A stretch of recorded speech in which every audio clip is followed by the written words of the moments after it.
journalistes.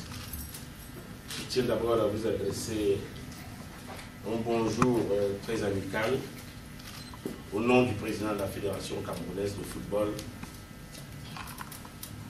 Je vous dis d'emblée merci, merci d'être venu, merci d'avoir répondu à notre appel. Il était peut-être temps de communiquer, encore que le président de la Fédération camerounaise de football, en date du 7 juillet, a tenu d'informer les journalistes camerounais et le peuple camerounais de ce qui s'est passé en Afrique du Sud, dans les colonnes de Cameroun Tribune. Donc le patron a parlé, il a dit ce qu'il avait à dire. Vous savez, dans des situations pareilles, la parole est parfois difficile parce que tant d'espoirs ont été placés en équipe nationale pour cette campagne sud-africaine. Le peuple avait un droit d'attendre et la FECAFOOT était en droit d'espérer. Espérer un bon résultat, espérer une sortie honorable de l'équipe nationale des Lions indomptables, parce que pour la première fois, la Coupe du Monde s'est transportée en terre africaine et le Cameroun à ce moment occupait les devants des places du classement FIFA pour ce qui est de l'Afrique. Donc tous les espoirs étaient placés en eux, toutes les attentes étaient là, mais malheureusement, le résultat sportif n'a pas suivi ce que le peuple attendait. Donc la FECAFOOT sort de cette épreuve très difficile, étant un peu meurtri, parce que vous savez, c'est la vitrine du football camerounais, et quand c'est arrivé de cette manière, nous ne pouvons qu'être désolés. Ceci étant, dans cette salle, il y a 8 mois, nous avons eu, monsieur le secrétaire général du ministère des Sports et moi-même, à entretenir la presse nationale et internationale sur le recrutement à l'époque de monsieur Paul Le Guen.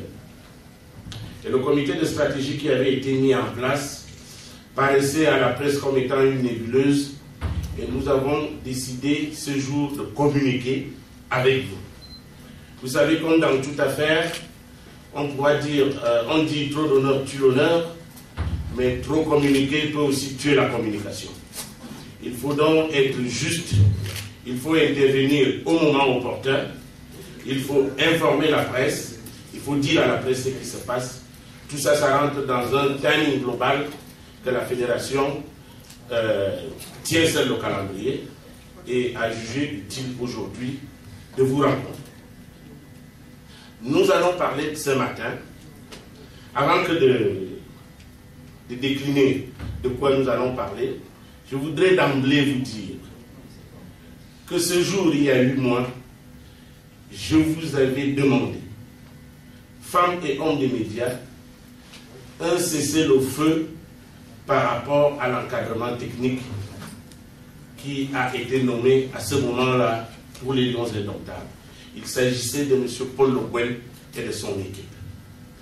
Ce cessez-le-feu a été observé par tous.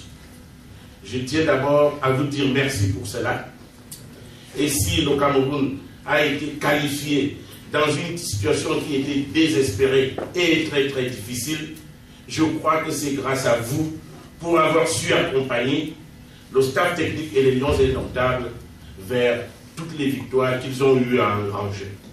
Donc, à nouveau aujourd'hui, d'emblée et d'entrée de jeu, je vous demande d'accompagner le nouveau staff technique qui vient d'être désigné pour les Lions indomptables, de les accompagner dans leur mission, de les soutenir dans un élan patriotique, parce qu'au jour d'aujourd'hui, le football camerounais est à la croisée des chemins.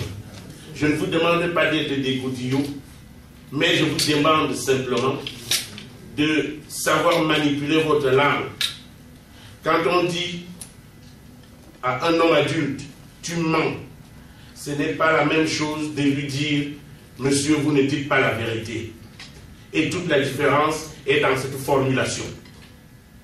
Nous avons malheureusement l'impression de croire il y a un acharnement particulier de la part d'une certaine presse pour ce qui concerne les affaires du football. Nous laissons chacun devant ses responsabilités, mais nous disons qu'aujourd'hui, nous pouvons quand même essayer de faire un effort pour accompagner les Lions Indomptables et leur nouveau staff. Nous allons parler de quoi aujourd'hui? Nous allons parler des Lions Indomptables. Nous allons parler de leur campagne en Afrique du Sud. Nous allons parler de la dynamique de revisitation des textes régissant le football au Cameroun. Nous allons parler du choix de l'entraîneur des Lions Indomptables du Cameroun et l'habillage qui est fait aujourd'hui du staff technique. Comment est-ce que c'est parti et comment est-ce qu'on en a abouti là? Et enfin, nous allons parler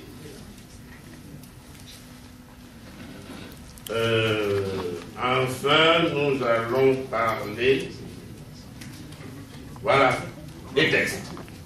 Des textes qui sont en mouvement aujourd'hui, parce que vous savez, dans cette affaire, nous avons décidé de mettre du mouvement en permanence.